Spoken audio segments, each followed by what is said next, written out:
Hey, today I'm talking about the new film, The Banshees of Inisherin. This is a new Irish film starring Colin Farrell, Brendan Gleeson, Kerry Coden, and Barry Keoghan, whatever. And the basic premise is Colin and Brendan play best friends, but then one day Colin wakes up and Brendan doesn't want to be his friend anymore. And the whole film is about him trying to figure out why his best friend doesn't want to be his friend anymore. And it's really frustrating for him. Now, I definitely enjoyed this film. It has all the hallmarks of a really good film. It's shot beautifully, acted very, very well by all of the main cast. The story is interesting and unique, and they go in a very interesting direction. It's about, friendship, but then also about the pains of your life and putting blame where it doesn't belong. Like, instead of blaming yourself, you're blaming others for your own faults and stuff like that. And it's definitely a well-made film that a lot of people are praising, and I definitely understand the praise. But I just wasn't connecting with the film while watching it, and it was kind of weird to me that it wasn't, because it made sense that I should have. And then after the film, on the drive home, long drive home, I kind of sat there and thought about strange emotions in me right now. Why are these here? And then it dawned on me, this film unintentionally unearthed some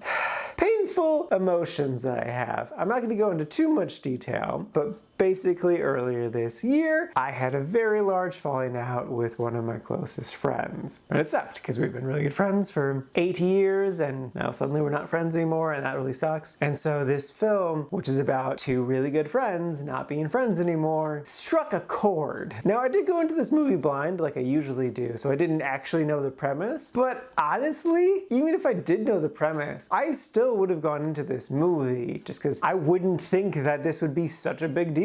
But on the drive home, I got quite emotional. So it was a big deal.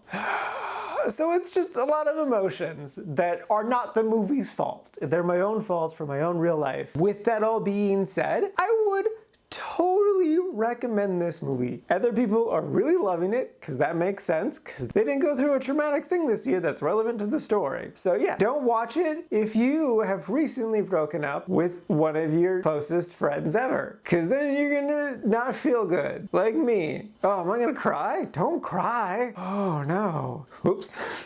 But I assume that's not you. So good job on keeping your friendships intact. Enjoy the movie. It's really good, theoretically.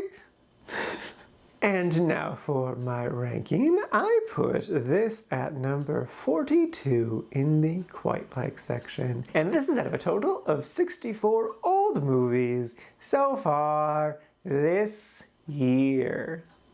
That got emotional, and I was not expecting that. Though I should have. Good job, me.